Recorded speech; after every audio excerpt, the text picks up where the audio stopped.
Assalamu alaikum. How are you student? আবার আমরা ক্লাসে আসলাম। তো আজকে আমরা যেটা আলোচনা করব তা হচ্ছে মোস্ট কমন একটা টপিক, স্পিচ অথবা ন্যারেশন সম্পর্কে। স্পিচ অথবা ন্যারেশন, যদিও আমরা অধিকাংশ স্টুডেন্টরাই এটাকে ন্যারেশন হিসেবে আমরা জানি। তো ক্লাস 6 বা 7 থেকে স্টার্ট হয় ন্যারেশন করা, এবং আমরা যতটুকু জানি কলেজ, তারপর অ্যাডমিশন টেস্ট, প্রত্যেকটা ক্ষেত্রেই ন্যারেশন বা speech is very important. So narration যদিও এটা বারবার রিপিটেডলি আলোচনা করা হয়, তারপরেও আমরা এটা নিয়ে আজকে আবার আলোচনা করছি। তো প্রথমেই ন্যারেশনের যে বেসিক একটা ধারণা সেটা নিতে হবে। তো আজকে আমি হাফ আলোচনা করব কিভাবে সহজ পদ্ধতিতে টেন্সের উল্লেখ না করে, আমি মুখ দিয়ে উল্লেখ করব না যেটা প্রেজেন্ট টেন্স, এটা পাস্ট টেন্স, এই উল্লেখটা না করে আমরা সহজভাবে পার্ট বাই পার্ট ন্যারেশন শিখতে পারবো, সেটা নিয়ে আলোচনা করব। তো প্রথমে যে বেসিক কিছু ওয়ার্ড বা কিছু ফর্মের সাথে আমাদের পরিচিত হতে হবে। তো এখানে দেখো যে প্রথমে একটা সেন্টেন্স দেয়া আছে। আমরা জানি ন্যারেশন বা স্পিচ দুই ধরনের বা দুই প্রকার, একটা হচ্ছে ডিরেক্ট আর একটা ইনডিরেক্ট। ইউজুয়ালি আমাদের স্টুডেন্টদেরকে ডিরেক্ট স্পিচকে ইনডিরেক্টে পরিণত করতে হয়, অর্থাৎ একজন ব্যক্তির সরাসরি উক্তিটাকে আমরা ঘুরিয়ে অন্যের ভাষায় যখন প্রকাশ করি সেটাকে বলা হয় ইনডিরেক্ট ন্যারেশন। সো আমরা ডিরেক্ট ন্যারেশনের কোন কোন জায়গাটাতে চেঞ্জ করলে, পরিবর্তন আনলে সেটা সরাসরি ইনডিরেক্ট সেন্টেন্স হয়ে যাবে, এটা নিয়ে আজকে আমরা আলোচনা করব। তো চলো দেখি।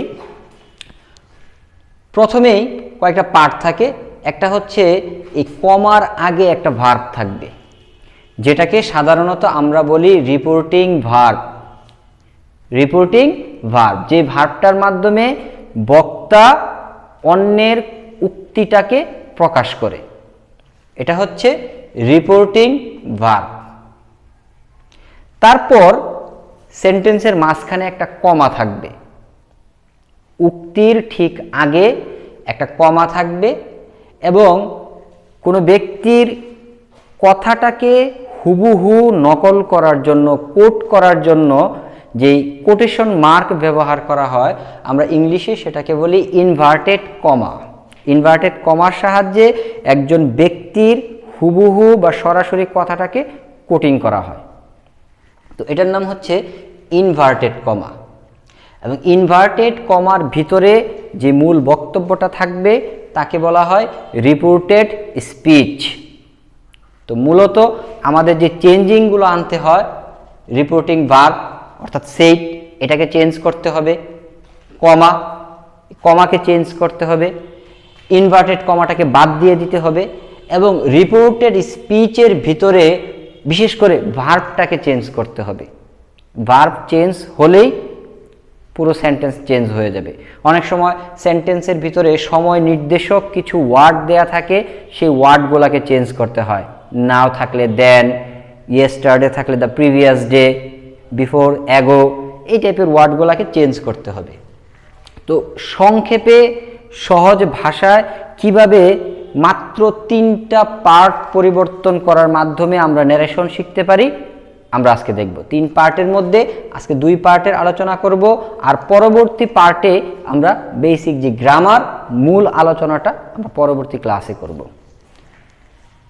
সো আমরা জানি অর্থগত দিক থেকে সেন্টেন্স 5 প্রকার: assertive, interrogative, imperative, optative, exclamatory. তো এই ন্যারেশনও ডিরেক্ট থেকে যখন আমরা ইনডিরেক্ট করব, এই 5টা প্রকারের মধ্যে আমাদের এই পরিবর্তনটা আনতে হবে। তো প্রথমে আমরা সেইডের আলোচনা করব, কিভাবে 5টা সেন্টেন্সের ভিতরেই এই সেইটকে পরিবর্তন করে অন্য একটা ওয়ার্ড বা অন্য একটা ভার্বে আমরা নিয়ে যাব, সেটা দেখি। যদি কোনো ডিরেক্ট সেন্টেন্স সেটা অ্যাসার্টিভ হয়, যেমন এটা একটা অ্যাসার্টিভ সেন্টেন্স। সেন্টেন্সটা যদি অ্যাসার্টিভ হয় তাহলে রিপোর্টিং ভার্ব সেইডের পরিবর্তে, আমি এখানে সেইড উল্লেখ করে দিয়েছি যে এই সেইডের পরিবর্তে এই নিচের ওয়ার্ডগুলো হবে, এই ভার্বগুলো হবে।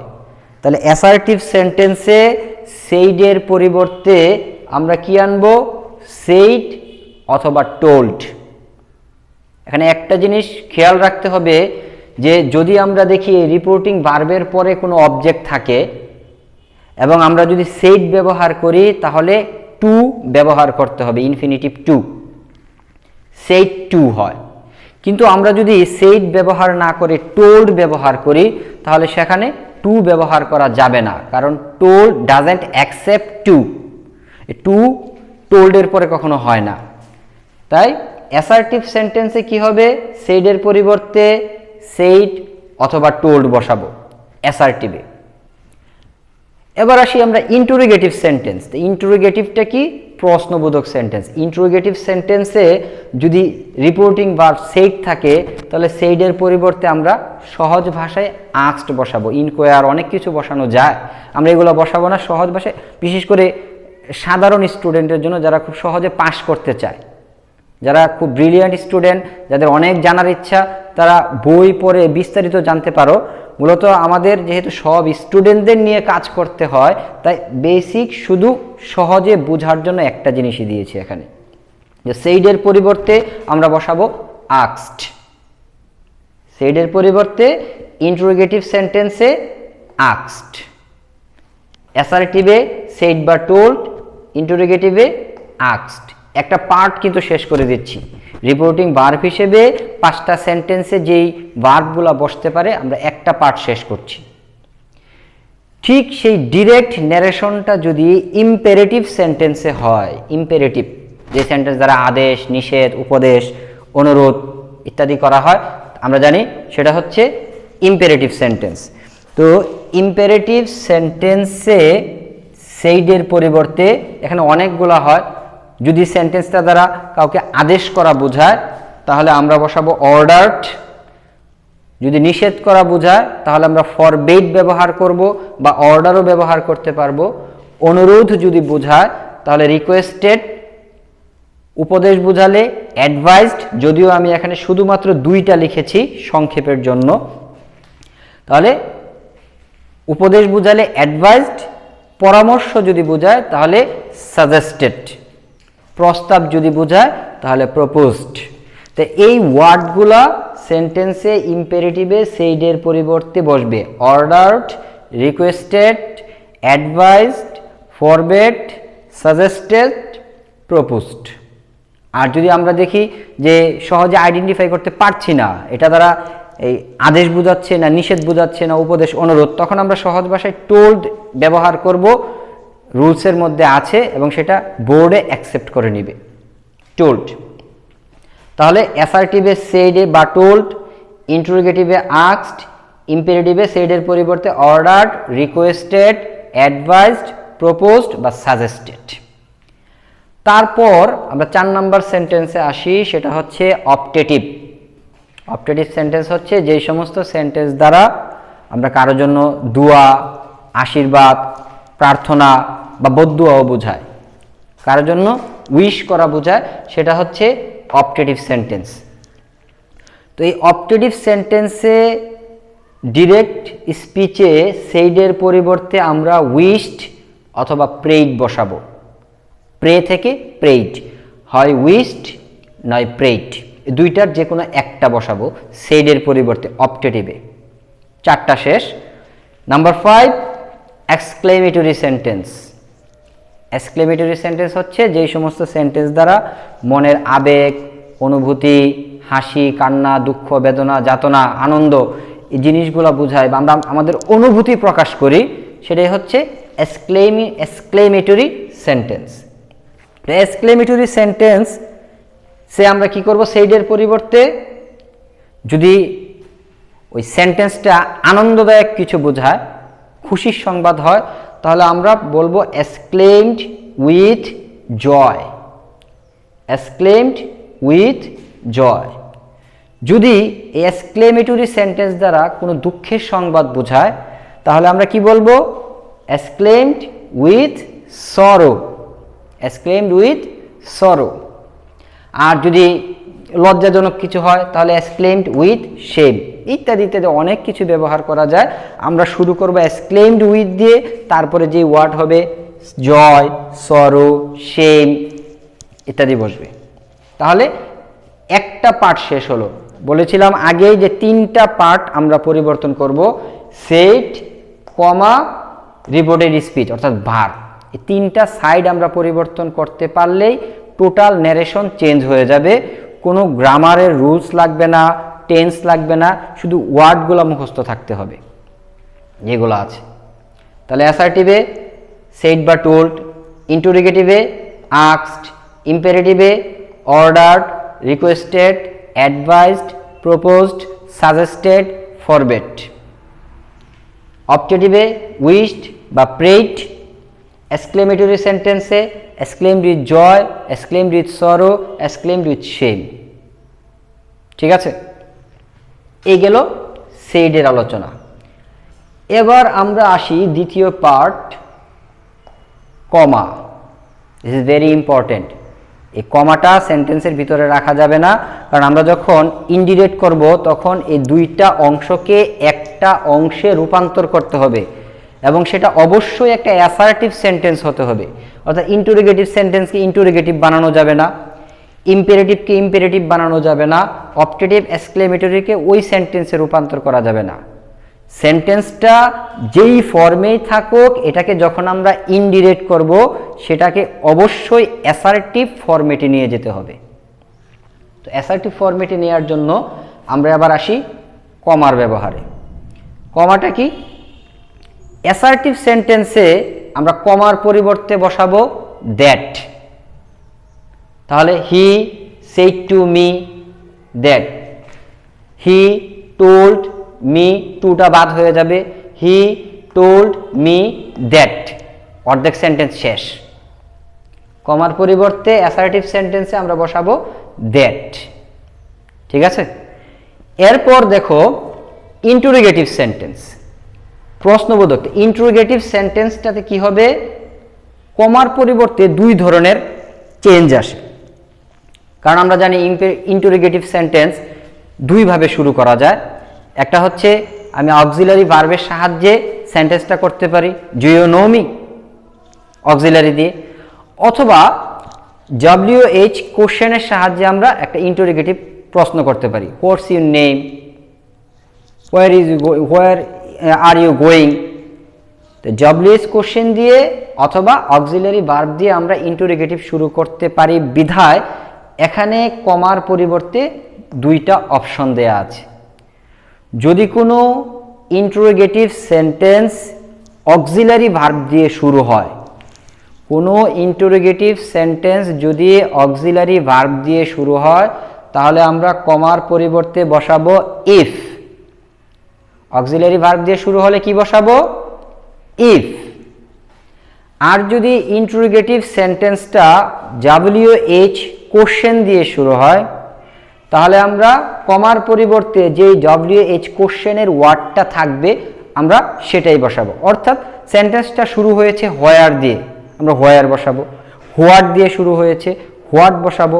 হাউ দিয়ে শুরু হয়েছে, হাউ বসাবো। তাহলে ইন্টারোগেটিভ সেন্টেন্সে কমার পরিবর্তে যদি অক্সিলারি ভার্ব দিয়ে সেন্টেন্স শুরু হয়, তাহলে আমরা কমার পরিবর্তে বসাবো ইফ। আর যদি WH কোশ্চেন ওয়ার্ড দিয়ে শুরু হয়, তাহলে ওই WH কোশ্চেন ওয়ার্ডটাই থাকবে। ক্লিয়ার? ওকে, এবার নাম্বার 3, ইম্পেরেটিভ সেন্টেন্স। আদেশ নিষেধ উপদেশের যে সেন্টেন্স ইম্পেরেটিভ। ইম্পেরেটিভ সেন্টেন্সে দেখো তিনটা অপশন দিয়েছি, টু, নট টু, দ্যাট। কারণ আমরা জানি ইম্পেরেটিভ সেন্টেন্সের ফর্ম তিনটা। একটা হচ্ছে যদি আমরা আদেশ বুঝাই, তাহলে সেন্টেন্সটা সরাসরি ভার্ব দিয়ে শুরু হবে, ওপেন দ্য ডোর, সরাসরি ভার্ব দিয়ে শুরু হয়। তাহলে যদি দেখি ইম্পেরেটিভ সেন্টেন্স সরাসরি ভার্ব দিয়ে শুরু হয়েছে, তাহলে আমরা কমার পরিবর্তে টু বসাবো, টু প্লাস বাকি অংশ যা আছে তাই, কোনো চেঞ্জ হবে না। যদি ইম্পেরেটিভ সেন্টেন্স সরাসরি ভার্ব দিয়ে শুরু হয় তাহলে আমরা কমার পরিবর্তে বসাবো টু। যদি ইম্পেরেটিভ সেন্টেন্স ডোন্ট অথবা নেভার দিয়ে শুরু হয়, don't open the door, never tell a lie, তাহলে ইম্পেরেটিভ সেন্টেন্স যদি ডোন্ট অথবা নেভার দিয়ে শুরু হয় তাহলে কমার পরিবর্তে আমরা বসাবো কমা প্লাস ডোন্ট বা নেভার, দুইটার পরিবর্তে আসবে not two.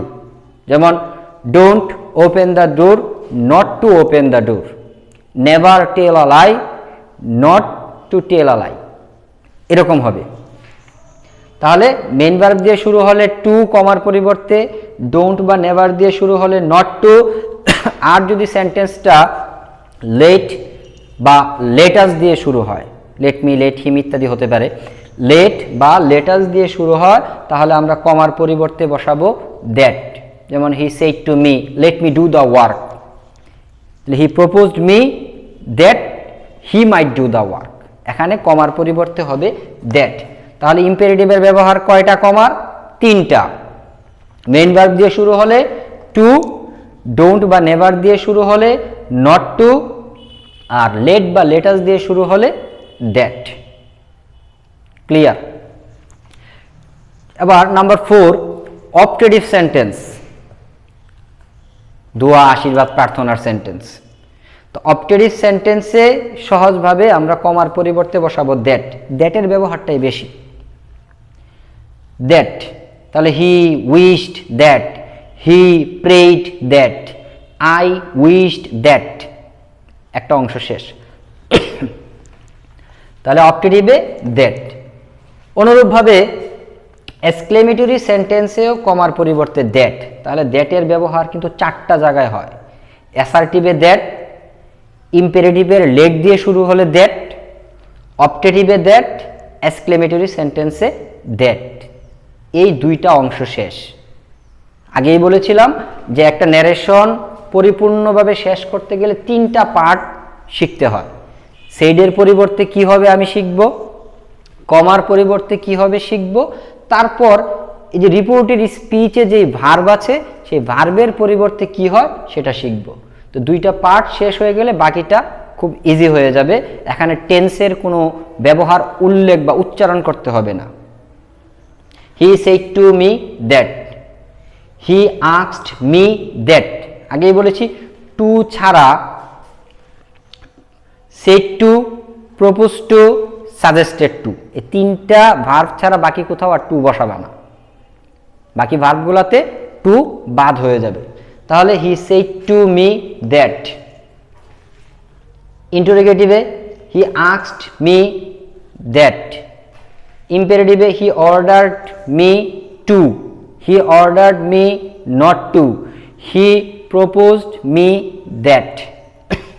অপটেটিভে he wished that, he prayed that.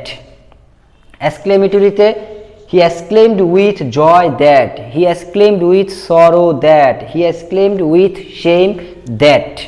তারপর প্রত্যেকটা সেন্টেন্সকে কি করতে হবে, অ্যাসার্টিভ বানাতে হবে। তারপরে আমাদের একটা মেইন আলোচনা হচ্ছে এই যে পার্সন, ইনভার্টেড কমার ভিতরে যে পার্সনটা থাকে, এই পার্সনটা সবসময় এই পার্সন অনুযায়ী চেঞ্জ হবে। অর্থাৎ সেন্টেন্সের প্রথমে যেই পার্সন আছে, সাবজেক্ট আছে, ইনভার্টেড কমার ভিতরের সাবজেক্টটা প্রথম পার্সন যেটা আছে এইটাতে পরিবর্তিত হয়ে যাবে। অর্থাৎ এখানে যদি হি থাকে তাহলে এই আইটাকে বানাইতে হবে হি, এই জায়গায় যদি শি থাকে এই আইটা হয়ে যাবে শি, এখানে যদি দে থাকে তাহলে এখানেও দে হবে, এখানে কারো নাম থাকলে যদি ছেলে হয় তাহলে হি, মেয়ে হলে শি। শুধু একটা ব্যতিক্রম, সাবজেক্ট হিসেবে ইনভার্টেড কমার ভিতরে যদি ইউ থাকে, ইনভার্টেড কমার ভিতরের সাবজেক্টটা যদি ইউ থাকে তাহলে এই ইউটা সবসময় অবজেক্ট অনুযায়ী হবে। শুধুমাত্র সাবজেক্ট হিসেবে যদি ইউ থাকে তাহলে ইউটা সবসময় অবজেক্ট অনুযায়ী হবে। অর্থাৎ এখানে মি আছে, যদি ইউ থাকে এখানে, এই ইউটা হয়ে যাবে আই। একমাত্র সাবজেক্ট ইউ থাকলে অবজেক্ট অনুযায়ী হবে, আর এছাড়া যত সাবজেক্ট আছে পার্সন ইনভার্টেড কমার ভিতরে প্রত্যেকটা এই প্রথম সাবজেক্ট অনুযায়ী পরিবর্তিত হবে। ঠিক আছে, মোটামুটি ন্যারেশনের 60% আলোচনা এখানে শেষ। তো এটা যদি ভালো করে দেখো এবং তোমরা বারবার রিভাইজ করো, বারবার দেখো, আশা করি ন্যারেশন সম্পর্কে মোটামুটি অর্ধেক ক্লিয়ার ধারণা হয়ে যাবে। আর বাকি অর্ধেক আমরা আগামী ক্লাসে কিভাবে ভার্বের পরিবর্তন টেন্সের ব্যবহার না করে, টেন্সের কথাটা উল্লেখ না করে করতে হয় সেটা আমরা দেখাবো। আজকের মতো এ পর্যন্তই। Thank you.